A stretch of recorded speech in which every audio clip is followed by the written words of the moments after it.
Welcome back to the show, my friends. Thomas J. Nelson here, your residential realtor and podcast host, coming to you from San Diego, California. I'm excited about my guest today. He is a gentleman that I met through my coaching company at Buffini & Company, and for many years we shared the same coach. He's a guy I've admired both from afar and then in later years as a friend. He's a very driven person. His name is Jeff Wu, and Jeff, welcome to the show. Thank you, Thomas. Glad to be here. Hey, Jeff, I want to just let people know that you are a broker at Keller Williams Capital Properties back in Virginia, and you cover Maryland and Washington, D.C.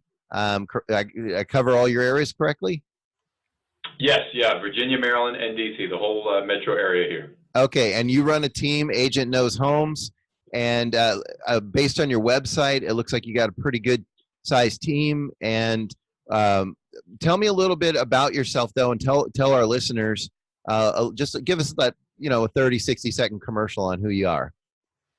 My pleasure. Yeah. So really passionate about having, a great life, whatever that may be, and also interacting with other people who want to have a great life in their own definition. And part of our real estate business is built around that, both for ourselves as our team, as well as for our clients. We want to be attracting and working with just fabulous people in their core who are doing, great things and enjoying life. So I'm very fortunate. I have an amazing wife, and I have 4 kids. And my wife says I should see them sometimes. Yeah. So our whole goal is to have balance and great success and happiness through business and through life. Awesome. Well, and that's something you and I both learned, of course, through Buffini & Company coaching. But take me back a little further. When did you get your real estate license? How long have you been in the industry?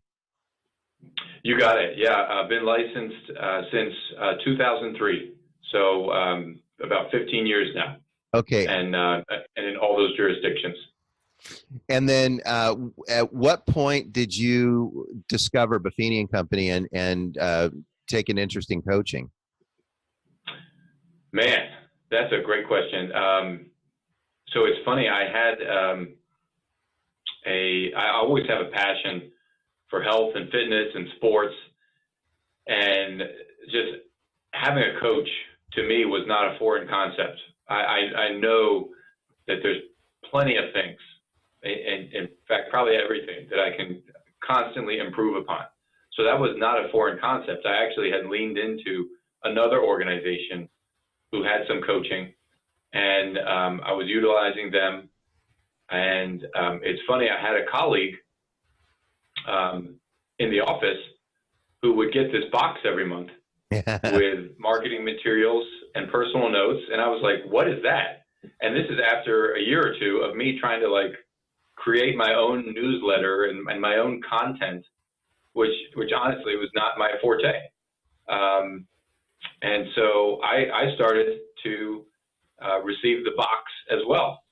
And so I was what you and I would probably call a blue boxer for 5 years before I finally realized I could switch to the Buffini coaching, which was more in alignment with the person who I wanted to be, with the 5 circles, and also honestly more affordable than what I had been doing previously. And was so grateful to have made that switch. And I just honestly really love the community and the content that is the backbone of this group and organization. So, and you mentioned the 5 circles, so we should probably let people know what those are.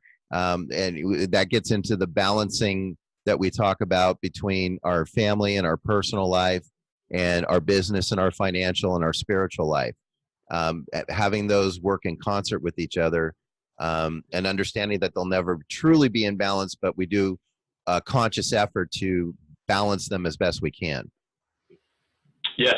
Yeah, right on. I mean, I think Buffini says it's not balance like a past event. It's balancing, because it's a never-ending process. But certainly, if you're aware and focused on that, it's going to be a whole lot better than if you're not. Well, and one of my first impressions of you when I met you is you were definitely a focused person. you're definitely in shape. So you have that your sports background was obvious to me. So you're a driven guy, but you recognize that there were things that you needed a coach for. And I think so. My question would be, why do you think business owners should consider a coach? Just from your opinion, because I run into a lot of people that don't think they need a coach. Oh my gosh. Well, number one, that's a limiting belief. I think we should lean into great people in every area of our life to help make us better, help give us perspective. Honestly, we could have 5 different coaches for each of those circles. Right. Yeah, and really, so I don't know if this is the exact answer you're looking for, but so as you know, in the Buffini Group, we have these heritage profiles, which help us sort of define some of our key or leading characteristics that make up who we are. And there's nothing negative or derogatory about the profile. It's just better understanding of who you are and how you operate and how you can put yourself in a place to succeed. And that's kind of a concept that I've fallen in love with over the years, is making things easier on yourself, making success easier on yourself. So how do you do that? How do you do that? And sometimes you need someone looking from the outside in. So coaches are phenomenal. And I mean, you see these professionals where they tweak one little thing and it takes them to the next level. When you get to a certain point, everybody's good. Everybody's fast. Everybody's, able to do the basics. So when you can excel at some little thing, and sometimes we don't even know what that little thing is. But when we have that person who's helping us to see, and I mean, there's so many ways to look at this too. I mean, you can look at it, say your kids, you see your kids every day, but then, so you don't see the growth. But then when you have someone who they see once a month, they're like, wow, you're so much taller. I mean, it's kind of the same thing with your business in terms of those chunks of time and having that outside perspective. It's just phenomenal. So I'm sorry, going back to the heritage profile, one of mine, probably the leading one, and many realtors in our industry, is to be a free spirit. So I have an issue with authority. I don't like people telling me what to do. But I have come to realize I need to tell myself what to do. Right. And that sounds ridiculous. But if I want to succeed, I need to tell myself what to do, and I've got to do it.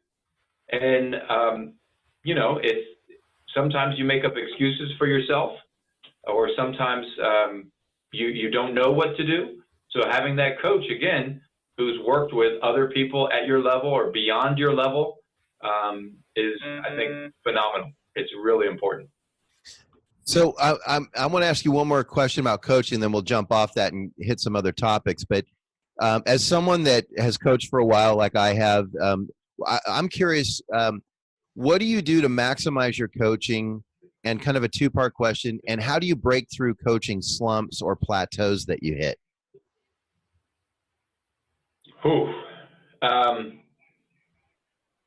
That's a great question. 2 things that I'm working on, because I definitely am not perfect when it comes to the maximizing of the coaching, but 2 things I'm working on that I believe will help me and could potentially help others is having written notes from the coaching calls, and then also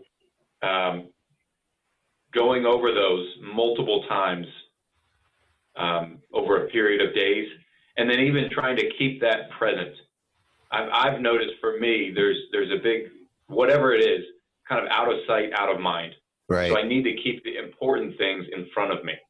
So I'll handwrite the notes in the call. I'll look at them maybe every morning for the next few days, and then maybe I'll type them up, and then I'll carry that printed sheet around with me or keep it in the car or something. So I think that's one thing. Another thing is sort of having actual goals or achievements, or even what we call the kind of the key metrics, what we're tracking, and keeping those in front of me on a daily basis as well, and just remembering what I'm trying to achieve and where I'm trying to improve. That's great advice. So let me ask you this. We're especially in the digital age now, and I'm feeling the pressure more than ever. And I'm curious if you are, with discount brokers and technology invading the real estate industry. How do you maintain communicating your value with the competition and getting them focused on your value versus the discount your competition's trying to lure them in with?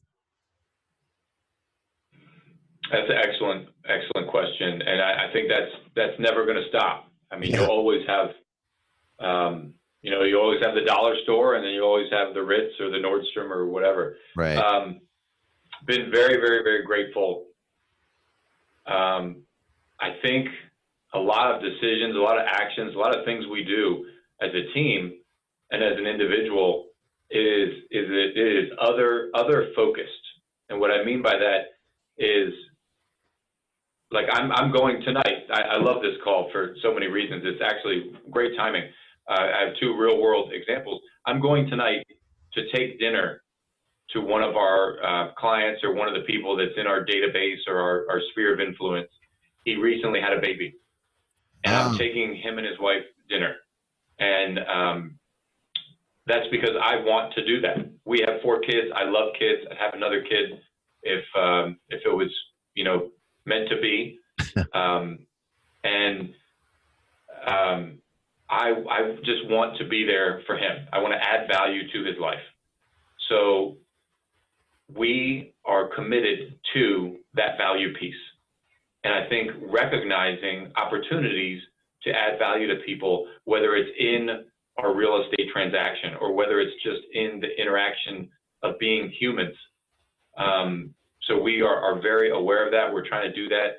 Another thing that we do, I've noticed as my business has grown and as I'm trying to grow as a person, a skill set that I'm really trying to grow in is leadership. Yeah. I know I have a lot of growth opportunity in that realm. And I've recognized that can help as a parent, as a spouse, as someone in the community.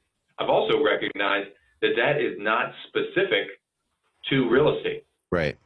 Anyone can find a benefit to improve leadership skills, whether that is a government contractor, whether that's someone who owns a bakery, whether that's a priest or just a family member.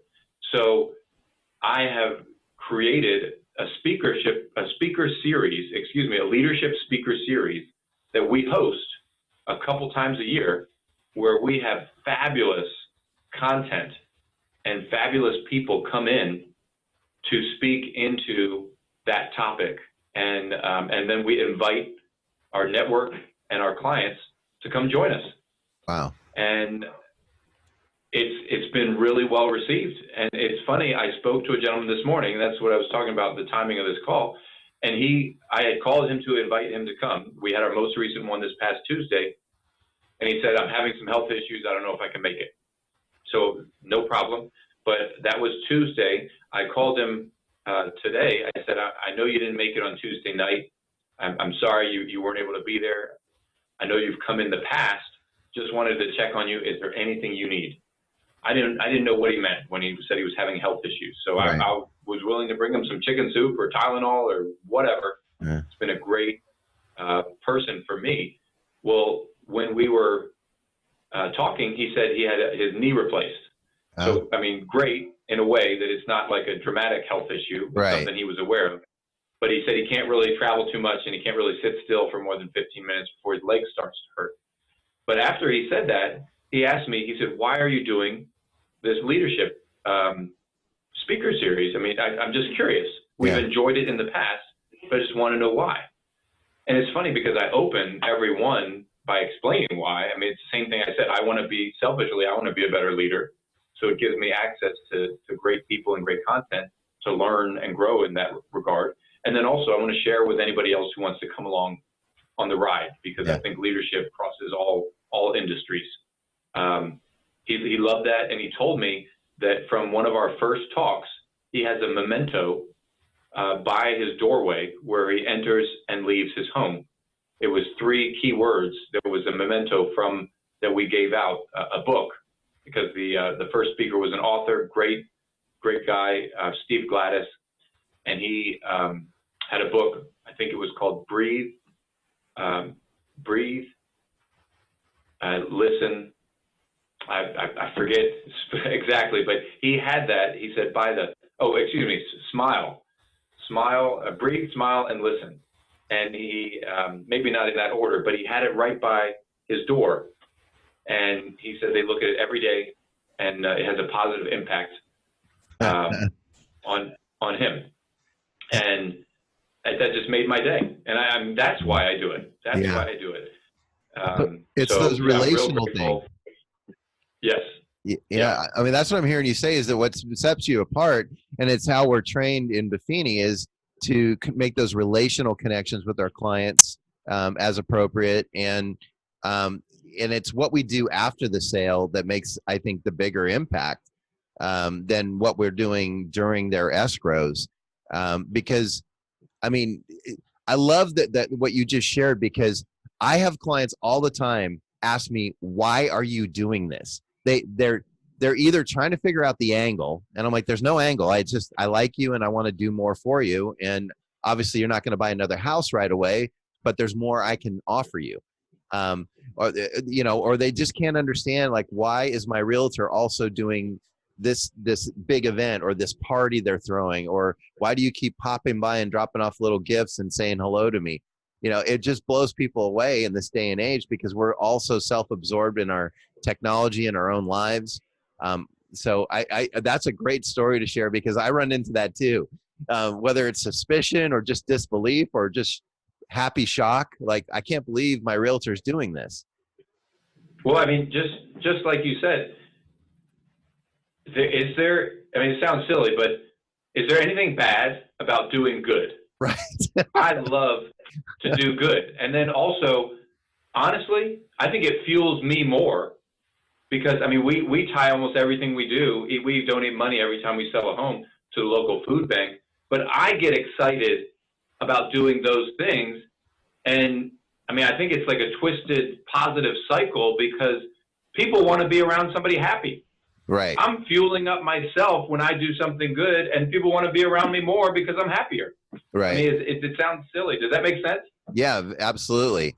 I just think people aren't accustomed to experiencing that as much in this day and age. So it's definitely a standout. I mean, it's a hard thing to communicate to new clients. If I mean, we work 100% by referral as much as we can, but the truth is, every once in a while we'll get an online lead or a sign call, and it's funny. They're the ones that always wonder why we're doing this stuff, and because they're not part of the culture yet. They haven't experienced it, and they don't come from a referral from someone that's already experienced it. So it's almost a harder sell, because they take it more like a technique than it's just the way we are.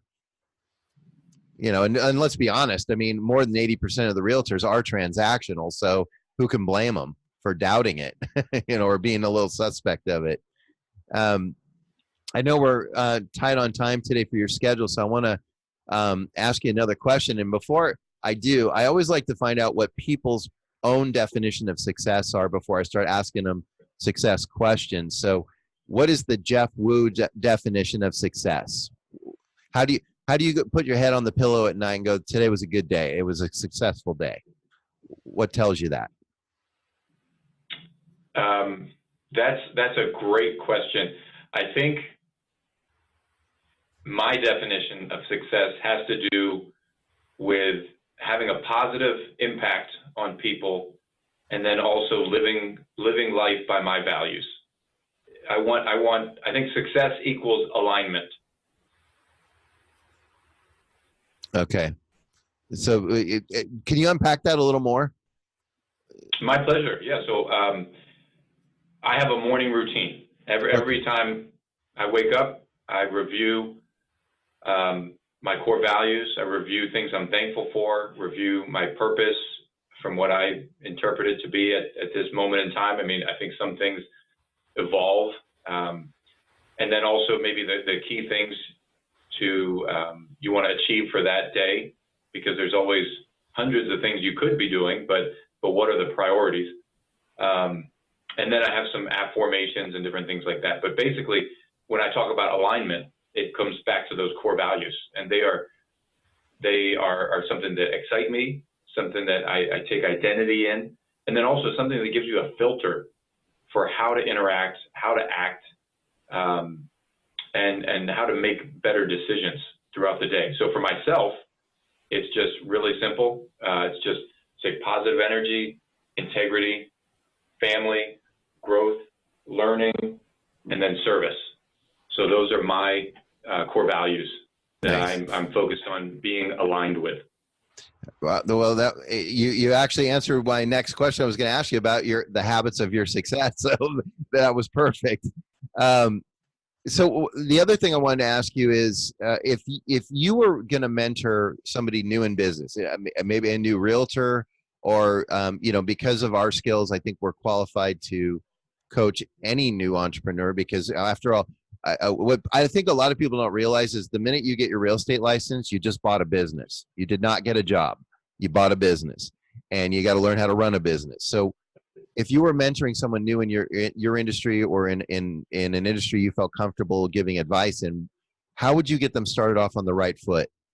What would be the advice you'd give them to launch their career? I think some of the most important things are things we've sort of already touched on. Yeah. I think it's about creating that vision for what you want to create, who you want to help. What does your ideal client look like? What does your ideal life look like? Yeah. And Right. and then probably even before that, though, coming back to the very core of understanding yourself, and then how do you put yourself in a place to succeed? Mm. And so one of my favorite books is by Ken Blanchard. It's called Whale Done, just like, whales in the ocean. Right. And they talk about 3 or 4 concepts about putting yourself in a place to succeed. And it sounds silly, I mean, just to dummy the way the book is, but like they want the whale to jump over like the bar or the rope or whatever. Well, when they start that training, that rope or that bar is at the bottom of the pool, the very bottom, and it goes over it. They reward it. I mean, so you need to figure out how to make it easy for yourself to do the activities that will get you the results that you want. Mm. So for myself, again, in alignment with who I am, I've never played pro sports or college sports or even been the star on my high school team. But I love health, fitness, and sports. My kids are probably better athletes than I am, but I love watching them play. Yeah. But again, to put myself in a place to succeed where I feel good about living a life that I'm modeling for them and living a life that I love in alignment with me, I go to the gym first thing every morning. Okay. And my day has not started if I don't go to the gym. So it's just those little things, and then just tweaking little things here and there that, so in my morning ritual too, I have I am statements. So I say, I am someone who exercises every day. I am someone who reads positivity every day. I am someone who surrounds himself with great people, on and on and on. So it's about determining who you are, who you want to be, and then what does that vision for success look like to you? So, I mean, I think the questions you're asking are awesome for everyone. That's sage advice too. And what I'm hearing is a lot of daily habits that you are consistent with your health, with your affirmations that you just mentioned, with reviewing your goals. So, I mean, and this is not a foreign concept to you and I, because this is what we're taught in our coaching, but I mean, I'm gosh, 19 years into following Buffini, and I still need that kind of reminder. As you know, Brian always says, we're either slow learners or we need that constant, gentle reminder. So I appreciate that. Jeff, before we run out of time, something that impressed me about your website, and I wanted to give you a moment to talk about, is right on your homepage, you have your core values, your typical realtor resources, but what I love you gave center stage to is your giving back under your positive energy and the charitable giving programs that you do. And I wanted, that's something I've wanted to do for my business, is to adopt a nonprofit or a charity to support. How did you go about deciding on your causes, and tell me a little bit about what you're doing? My pleasure. I think that's something that everyone, as a person, and every business should do. Certainly, you need to decide. You, as in everybody, decide what speaks to them most. So we're in housing. We're in real estate. I was donating money. I don't want to say anything negative, to a major charitable organization nationwide that deals with housing. They were sending me letters every week asking for more money. I went to an event. There were like 700 people there. I didn't feel connected to anything, and it didn't feel appropriate to me anymore. So weirdly enough, in that moment where I was looking for something to latch onto, in my office there was a colleague who had a wicker basket by her desk, and there were some non-perishable food items in there. And I said, what is that?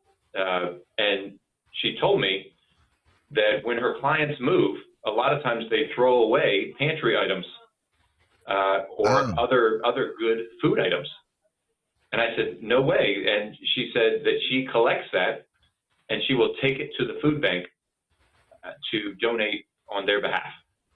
Wow. And as naive as I was, I said, there's a food bank around here? I mean, we live in a very good area here in the DC metro area, and very high scoring schools, pretty good crime rates, etc. So I was blown away. I didn't even realize the need that there was, let alone who was serving it. So I got the organization from her. The organization I love is in our local area here. It's called Food for Others. They have a walk-in fridge, walk-in freezer. They have a whole warehouse. And they have a 4-pronged mission with how they serve and battle people with hunger needs. One of those is for supporting kids on the free lunch program. And there are actually, I think it's like 27 schools that they support. There's actually 11 on the waiting list. These are elementary schools where the children on the free lunch program, they do not have food on the weekend. Wow. So this organization will help them have packs of food, what they call power packs, on the weekend. And that program just is so important in my mind, because I couldn't imagine my kids didn't have food to eat. They also have social workers refer people there for needed emergency rations. They also partner with other organizations where there's a food need. And then they also go to, I think, like 12 or 16 different locations of known need throughout the area and deliver food throughout the week, no questions asked. So really a fabulous organization. I went there, I took a tour, I interviewed the executive director. She probably thought I was crazy. I think this is like 10 years ago.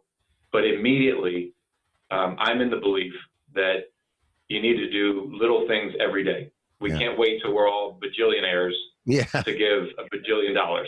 Right. So we started doing a couple of things right away. Number one, when we sell a home, we give them some money every time, no matter what. And we actually send a little letter to the organization saying that this is in the name of our client. And it's really cool. They send a thank you note to the client. Oh, wow. We also have a bin in our garage where we collect every time my wife and the kids go to get groceries, they'll get a couple extra cans of vegetables and put it in the bin. And when the bin fills up, I'll grab one of my kids, take the bin, and we'll take it to the warehouse and donate it to the organization. We also make them a part of most of our events and highlight them. And then also twice a year, I help organize food drives where we make those weekends worth of food for the kids on the free lunch program, usually in April and then again in December. And those are really cool events because kids and family can get involved in that, whereas you have to be at least 15 years old to volunteer in the warehouse and do normal types of volunteer stuff.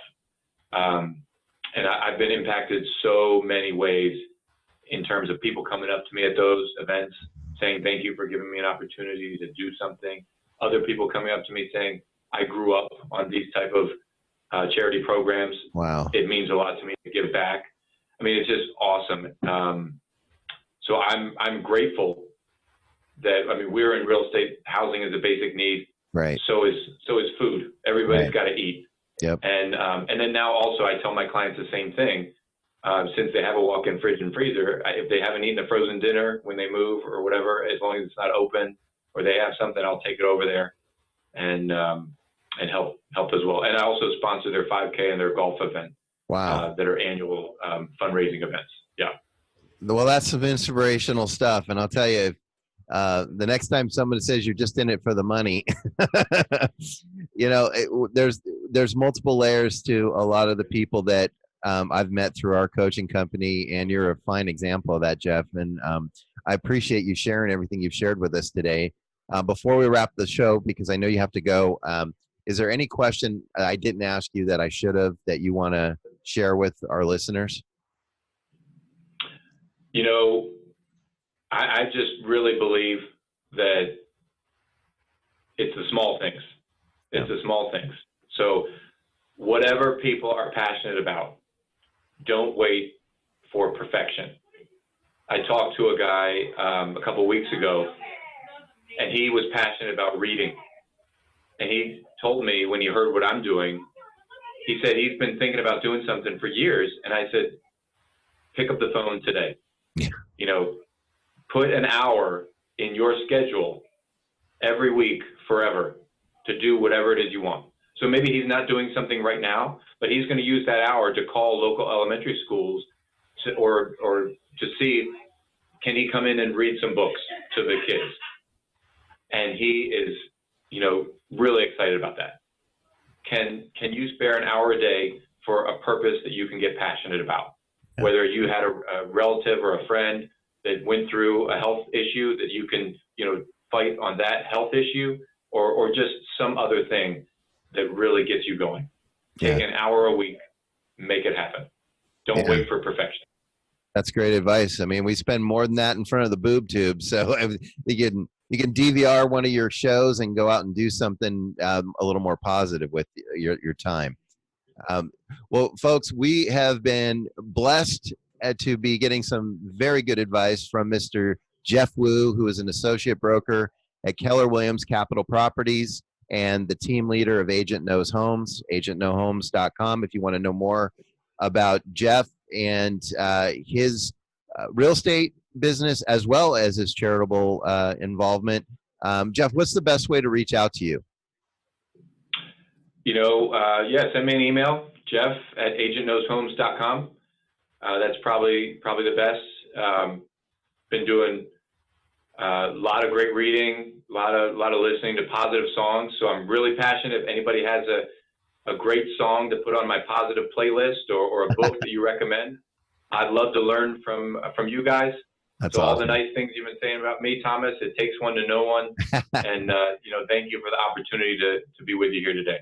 Awesome. Well, and folks, if you have needs for real estate in Virginia, Maryland, or Washington, D.C., Jeff Wu's your man.